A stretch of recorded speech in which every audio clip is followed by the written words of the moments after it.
जय श्री कृष्णा। विश्वरूप में आज हम 18वें अध्याय को पढ़ेंगे। विश्वरूप एक YouTube चैनल है। चलिए शुरू करते हैं। मैत्रेय ऋषि बोले, हे विदुर जी, नारद के मुख से यह खबर पाकर हिरण्याक्ष श्री नारायण जी से लड़ने के लिए पाताल को चल दिए। जब मार्ग में ही उसने यह देखा कि श्री वराह भगवान अपने दो दांतों के ऊपर ही पृथ्वी को एक मामूली कमल के समान धारण किए चले आ रहे हैं, तब वराह जी को देखकर हिरण्याक्ष ने हंसते हुए कहा, अरे चोर, तू निर्भय होकर कहाँ चला जा रहा है? यहाँ ठहर कर पहले मुझसे युद्ध कर। अब तक मैंने 12 स्वरूप पृथ्वी पर ही देखा है। वराह स्वरूप पृथ्वी पर ही देखा था, परंतु आज मुझे आश्चर्य है कि मैं इसे जल में भी देख रहा हूँ। क्या तुम मेरा डर नहीं करता जो मेरे पितामह की छाती इस पृथ्वी को जिसे हमने पाताल में रखा था इस तरह चुरा कर लिए जाते हैं। अब मेरे हाथों से तेरी जान किसी तरह नहीं बचेगी। अब मैंने जान लिया है कि नारायण तेरा ही नाम है। तू ही अनेकों बार अवतार धारण कर मेरे दैत्य बंधुओं का संहार किया है। अतः आज मैं तेरे प्राण लेकर उन सब का बदला चलाऊंगा। इसके बाद मैं उन साधु महात्माओं एवं ऋषि मुनियों को भी मार डालूंगा जिनके द्वारा किए गए यज्ञ, हवन, तप, जप आदि से तुझको शक्ति प्रदान होती है।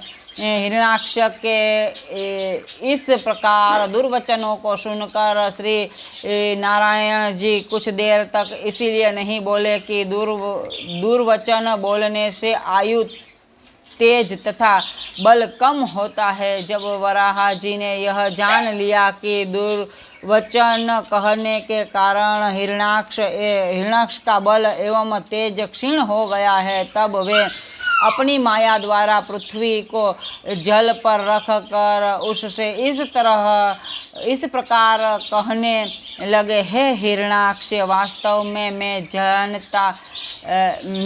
जल का ही सुअर हूँ, परंतु मैं तुझ जैसे सिंह बनने वाले गांव के कुत्तों की खोज में सदैव घूमता रहता हूँ। जिसकी मृत्यु समीप आ जाती है उसे भले बुरे का कुछ विचार नहीं आता है। यदि यह पृथ्वी तेरे पूर्वजों की छाती है तो तू अपने को महापराक्रमी योद्धा समझता है, तो देख, मैं इस पृथ्वी को लिए हुए तेरे सामने खड़ा हूँ। इसीलिए अब तू पहले मेरे ऊपर अपनी गदा का प्रहार कर ले, तब मैं तेरे ऊपर अपनी गदा का प्रहार करूँगा। तूने यह बात भी सत्य ही कही है कि मैं सहस्त्रों बार अवतार लेकर तेरे बंधुओं को मारकर पृथ्वी का भार उतारा है। यही अवस्था तेरी भी होने वाली है। श्री वराह जी द्वारा कहे गए इन वचनों को सुनकर हिरण्याक्ष ने अत्यंत क्रुद्ध हो उनके ऊपर अपनी गदा का प्रहार कर दिया। उस समय श्री वराह भगवान ने अपनी गदा को उसकी गदा को बीच में ही रोक दिया तथा लौटकर अपनी गदा का वार उसके ऊपर कर दिया। इस प्रकार दोनों ओर से गदा युद्ध होने लगा। अब लड़ते लड़ते संध्या काल होने को आया। उस समय ब्रह्मा जी ने श्री वराह भगवान के निकट पहुंचकर इस प्रकार प्रार्थना की कि हे प्रभु, आप हिरण्याक्ष को मारने में विलंब क्यों कर रहे हो? आप इस अधर्मी को शीघ्र मार कर देवताओं का भय दूर कीजिए। हे नाथ, आपके अतिरिक्त अन्य कोई भी इस दुष्ट को नहीं मार सकता। ब्रह्मा जी द्वारा इस प्रकार स्तुति किए जाने पर श्री नारायण जी ने हिरण्याक्ष को लक्ष्य हिरण्याक्ष लक्ष्य करके गदा का एक ऐसा प्रहार किया कि जिससे लगते ही उनकी तुरंत मृत्यु हो गई।